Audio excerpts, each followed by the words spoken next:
सबको नमस्कार। आज मैं बहुत खुश हूँ। पंजाब के लोगों के लिए खुश हूँ, देश के लोगों के लिए खुश हूँ। पंजाब के मुख्यमंत्री भगवंत मान जी ने आज बहुत शानदार ऐलान किया इस देश के गरीबों के लिए, पंजाब के गरीबों के लिए, और मैं समझता हूँ कि पूरे देश पे आने वाले समय में इसका असर पड़ेगा। भगवंत मान जी ने ऐलान किया है कि पंजाब में गरीबों का राशन उनके घर घर तक पहुंचाया जाएगा। Door step delivery of ration, घर घर राशन योजना। अभी आज़ादी के 75 साल बाद भी एक गरीब आदमी को अपना गेहूं चावल महीने का जो राशन होता है, जो सरकार देती है, वो राशन लेने के लिए लंबी लंबी लाइनों में लगना पड़ता है, छुट्टी लेनी पड़ती है, ढेरों तकलीफ़ें उठानी पड़ती है। आज ज़माना ये आ गया कि एक फ़ोन करो और फ़ोन के ऊपर ऑर्डर करो और पिज़्ज़ा आपके घर आ जाता है, सारा सामान आपके घर आ जाता है, लेकिन राशन लेने के लिए गरीब आदमी को लंबी लंबी लाइनों में लगना पड़ता है।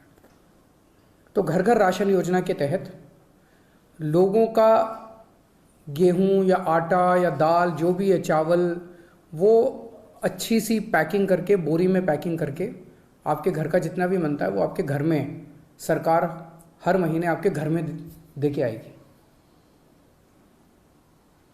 पंजाब के गरीबों को इससे बहुत फ़ायदा होगा। तो मैं पंजाब के लोगों को बहुत बहुत बधाई देता हूँ। मैं समझता हूँ ये जल्दी लागू होगा, आज ऐलान किया गया है। दिल्ली में पिछले 4 साल से हम लोग इस योजना को, door step delivery of ration की योजना को लागू करने के लिए बहुत संघर्ष कर रहे हैं। सब कुछ हो चुका था, हमने सारा काम कर लिया था। केंद्र की भाजपा सरकार ने इसको रोक दिया, इसे करने नहीं दिया। ये सही नहीं है। लेकिन अंग्रेजी में एक कहावत है, you cannot stop the idea whose time has come. जिस आइडिया का समय आ चुका है उसको कोई नहीं रोक सकता, उसको कोई ताकत नहीं रोक सकती, फिर उसके पीछे कुदरत लग जाती है। अब इसका आइडिया आ चुका है, इसका समय आ चुका है, तो ये तो लागू होगा। दिल्ली में नहीं लागू करने दिया, कोई बात नहीं, पंजाब में लागू करेंगे। पंजाब में लागू होगा, सारा देश देखेगा, सारे देश के लोग इसकी मांग करेंगे, पूरे देश में लागू होगा। जैसे आज मोहल्ला क्लिनिक दिल्ली में बने, पूरे देश में बन रहे हैं। दिल्ली के अंदर जो जो चीज़ें लागू कर रहे हैं, पूरे देश में लागू होती जा रही हैं। पिछले कुछ वर्षों में आप लोगों ने सबने देखा कि किस तरह से दिल्ली के लोगों के कामों को रोका गया, किस तरह से हम मोहल्ला क्लिनिक बनाना चाहते थे, मोहल्ला क्लिनिक को 2 साल तक रोक दिया, लेकिन फिर बनाए हम लोगों ने। सीसीटीवी कैमरे पूरे दिल्ली में लगाना चाहते थे, उनको 3 साल तक फाइल रोक दी केंद्र ने।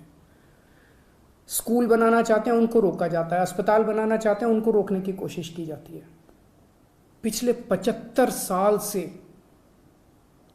इस देश के लोगों को रोका गया, हर कदम पे रोका गया। लोग आगे बढ़ना चाहते हैं, लोग विकास करना चाहते हैं, लोग प्रगति करना चाहते हैं, उन्हें रोका जाता है। इस देश के लोग बहुत अच्छे हैं, इस देश के लोग बहुत इंटेलिजेंट है, इस देश के लोगों में बहुत टैलेंट है, इस देश के लोग तरक्की करना चाहते हैं, लेकिन उनको 75 साल से रोका जा रहा है।